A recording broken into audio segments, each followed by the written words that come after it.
I've been driving a Lincoln since long before anybody paid me to drive one. I didn't do it to be cool. I didn't do it to make a statement. I just liked it. What's going on, YouTube? Tom here. And to quote the great Matthew McConaughey, I drove a Lincoln before I got paid. Although I don't actually drive a Lincoln. In fact, I probably never will own a Lincoln just because it's not really my thing, but I guess I count almost as a Ford guy now. I've got a Ford on the way, but figured let's talk about the Lincoln counterpart. Now, first of all, I guess for the subscribers, I just want to give it a little bit of an update. My car is still in production, but I'm hoping it's kind of hitting the end of that. It's been in production now for about 2 weeks, so hopefully it should be, if it's not completely built, it should be most of the way built, so I'll be checking tomorrow, and hopefully it will be in the awaiting shipment stage. But right now, March 11th is still on. It is estimated for 30 days till delivery, so hurry up, Ford, hurry up. But back to Lincoln, because Lincoln is in the midst of changing their image a good bit. And this is important because Lincoln has been around for a long time in the automotive industry, but recently in the last few years, they just haven't been as good as they once was. Grammar Nazis, you all can correct me on that one. But yes, Lincoln just it's not been as good as it used to be. So back in the day, you used to have some amazing cars like the Lincoln Continental. Even in later years, you had the Town Car, which is kind of still, even now, kind of an industry standard for luxury, and just it's being used for limousines. You had the original Navigator back in the day. Lincoln was an amazing brand, and of course Matthew McConaughey came along trying to help the brand. But what's honestly gone wrong with Lincoln? Well, if you really look, they're making essentially just Fords. They're not really making very decent cars. It's basically, if you look at the whole range, it's rebadged Fords. Slightly different bodies, but not much.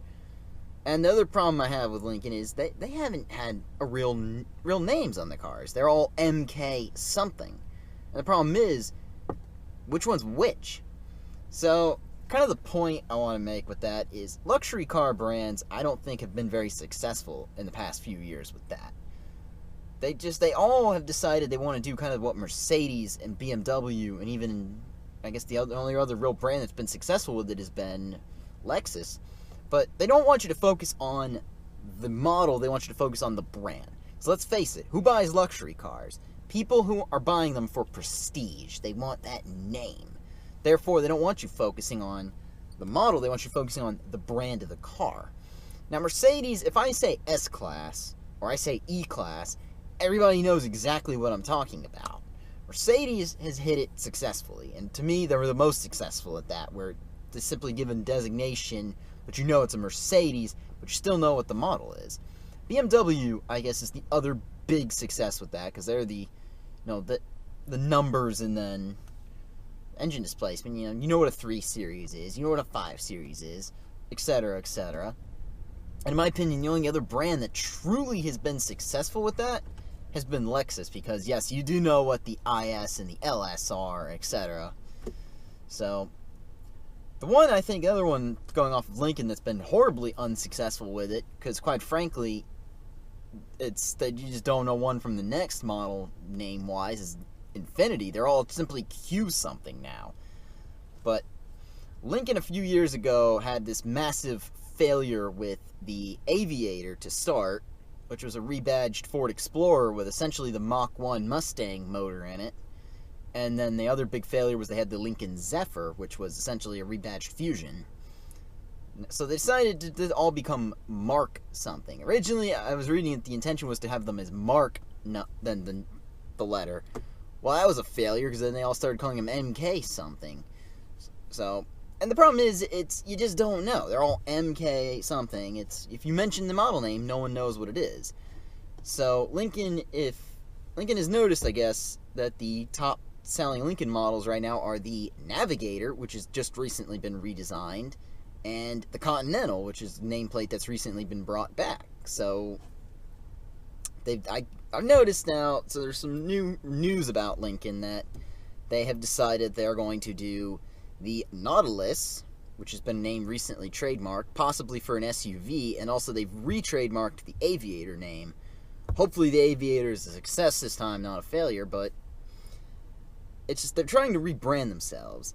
And I noticed with all of their newest models, they're trying to differentiate them from Ford models. They don't want you to buy simply a Ford anymore. They're trying to make sure it's clear that it is a Lincoln.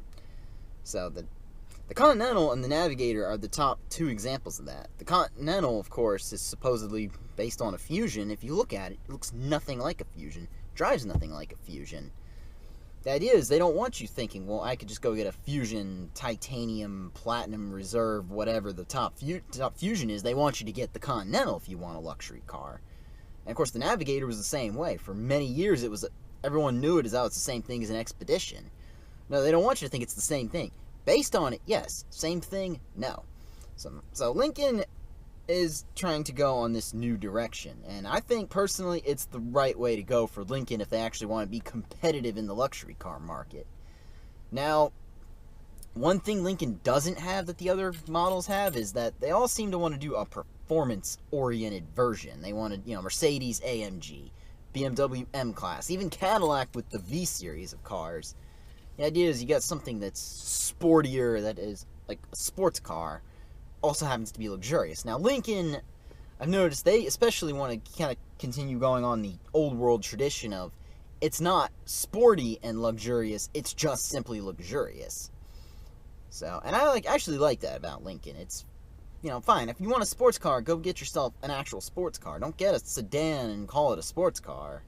Part of me never liked that with these luxury cars. And of course that promotes these assholes who own them that think they have the best sports car in town. It's like, no, dude, you have a 3 Series BMW or an Infiniti something or another Q, who knows. So, Lincoln is still trying to kind of be the old person's car, I feel like, but they're trying to be a better version of that car. They're not trying to make Fords anymore. So, if anything, I don't know, we're going to see Matthew McConaughey go away with the I drove a Lincoln before I got paid. Sometimes you gotta go forward by going backward. Are we driving cars or are cars driving us? I don't know. It's always worth seeing. I see him around a good bit, and I'm hopefully we'll see more Lincolns on the road. Now, it's a brand that I think has a lot of potential for Ford. I've heard, in fact, a couple of years ago, I read some prediction that Lincoln is effectively they're obsolete as far as we know. I've heard people give that prediction to Lincoln, and which truthfully, they're not wrong. Lincoln it doesn't have the same prestige it used to have. And of course, as we all know, the Mercury brand is dead under Ford, so there's kind of no in between. It's kind of you either buy a Ford or you buy a Lincoln. There's no anywhere in between. And even GM has 3 brands now where you've got the Chevy, Buick, and then Cadillac. There is no in between for Ford.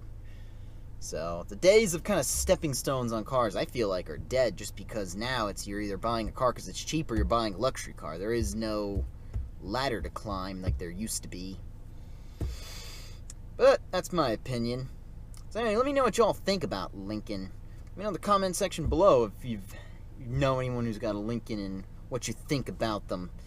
Anyway, if you like this video, go ahead and leave a thumbs up. If you're stopping in for the first time, go ahead and subscribe. Help this channel get to 1,000 subscribers. Take care. Have a good day.